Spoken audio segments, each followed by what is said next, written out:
Senator Osmena. Yes, let me follow up on Senator Recto's line of questioning. Your counsel is here with you. Can you hear me? Yeah, okay. Better. Yes, Your Honor. You are familiar with the law. You are familiar with the Anti-Money Laundering Act. Yes, Your Honor. All right. And you know that you are a covered institution, Yes, Your Honor. or a covered person as we amended it in later law.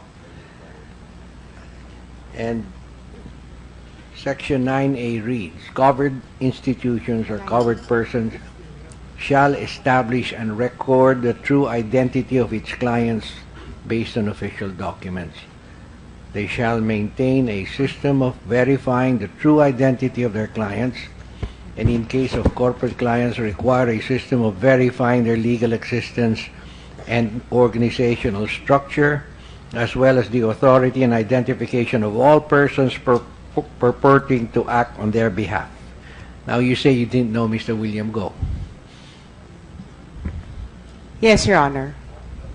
You violated the law. I actually... No, you don't depend. It does not say you can depend on another institution's know your customer practice. You are supposed to also know your customer.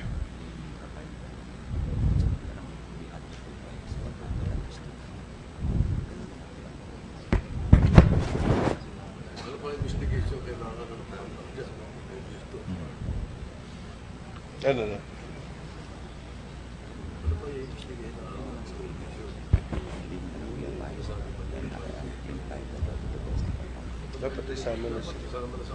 We abide and implied the law to the best of our knowledge, Your Honor. Well, I think your counsel should now teach you how to properly apply the law. Ignorance of the law is no excuse. Now, that's a very well known. So here we have a situation wherein a company called Century Tex transacted $81 million of stolen money, and it was transacted through RCBC, through you, without you knowing who owns the account.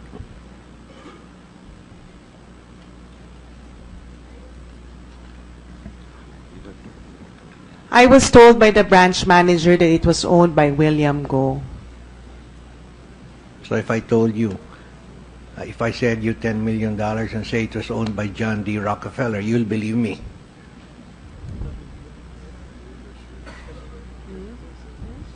Although John D. Rockefeller has been dead for about 50 years already.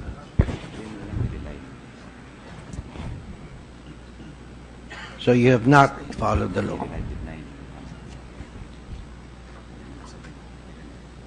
We relied on the AMLC Rule 9A11. And what is the AMC Rule 9811?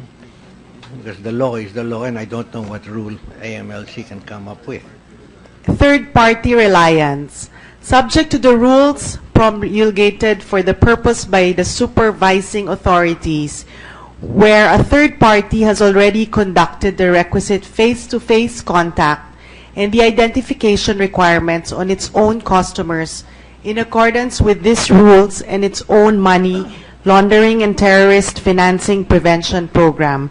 A covered institution may rely on the representation of the third party that it has already undertaken said face-to-face contact and customer identification requirements. Ms. Bakay Abad, would you like to respond to that? Yes, Your Honor.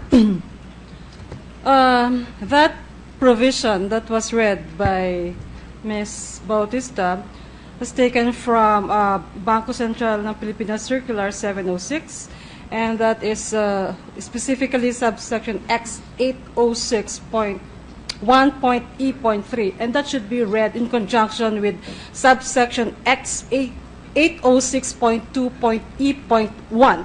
If I may read the entire provision, Your Honor. You've just confused us with all those numbers. Yeah.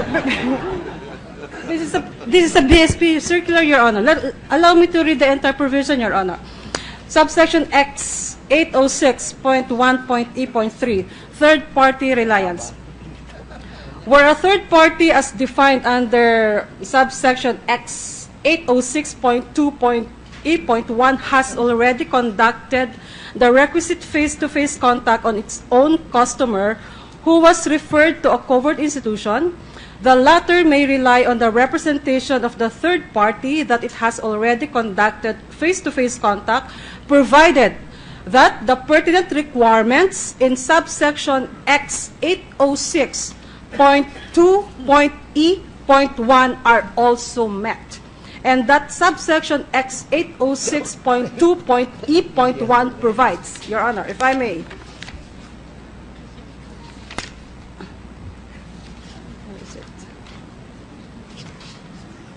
After you're through with that, you can translate that into English. Here are the requirements under subsection X 806.2.E.1, Your Honor. Where the customer transacts through a trustee, nominee, agent, or intermediary, which is a third party as defined in the circular. A covered institution may rely on the customer identification process undertaken by a third party.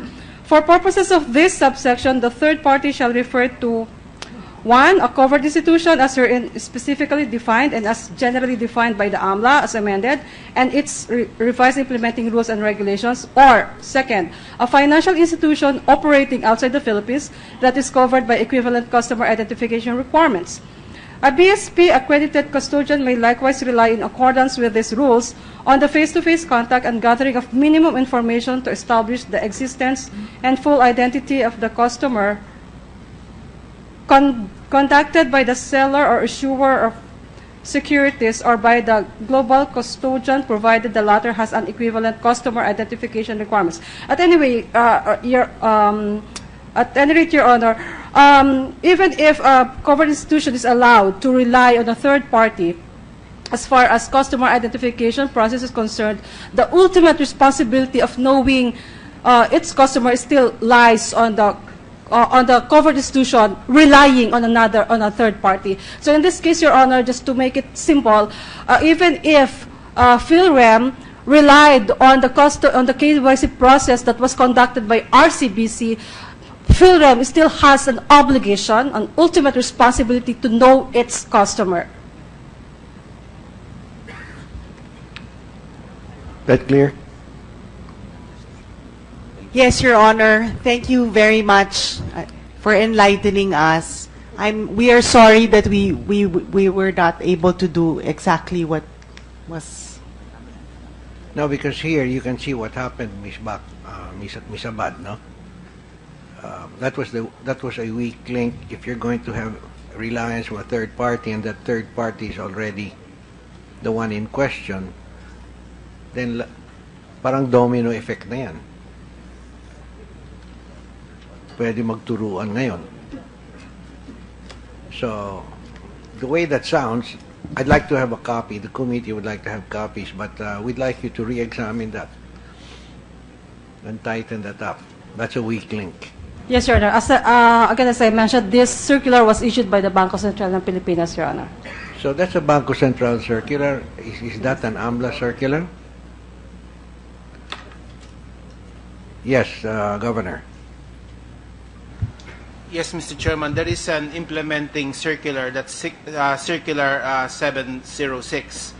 Subsequently, This is a BSP circular. Yes, Mr. Chairman. But the BSP is entitled and allowed or directed to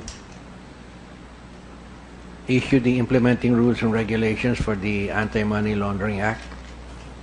For its supervised institutions, Mr. Chairman. But however, may I add that... Are money remitters or money changers supervised institutions of the BSP? They are registered with the BSP, Mr. Chairman. Are they supervised institutions? Not in the sense of banks, Mr. Chairman. They basically register with Who the... supervises remittance companies, actually? No one? Right now, Mr. Chairman, the only requisite is that they register with the BSP for purposes of AML compliance. Well, as you can see, they don't comply anyway. It's now clear, Mr. Chairman, that may I add that for the third-party reliance, based on the BSP regulations, there are certain requisites for third-party reliance to hold. First of all, in this instance, PhilRem can rely provided that it has secured a sworn certification containing certain elements. The certification should state that in this case, the bank has conducted the required KYC and face-to-face on the customer, Mr. Chairman. That also the certification should say that RCBC, in this case, has in its custody all the minimum information of the customer, and that the remittance company here, PhilRem, has the ability to obtain identification documents from RCBC without delay. This would be the requisites in this particular situation for third-party reliance to hold, Mr. Chairman. Now, in this particular case, let's say, for example, that just for the sake of argument, that Ms. De Guito were a rogue official of RCBC, and the whole thing collapses like a house of cards because you're depending on one officer who can lie to her superiors and who can lie to whoever she does a transaction with. Now, what's your backup in a case like that? So, Mr. Chairman, for the third-party reliance, so they may rely based on those requisites, but as pointed out earlier by the Amlac Executive Director, the ultimate responsibility for customer due diligence lies with the remittance agent, Mr. Chairman. So you can sue now PhilRem for violating the law? Based on what we've heard today, Mr. Chairman, there may be basis to cite them for violating regulations. Mr. Chairman. Thank you, Mr. Chairman.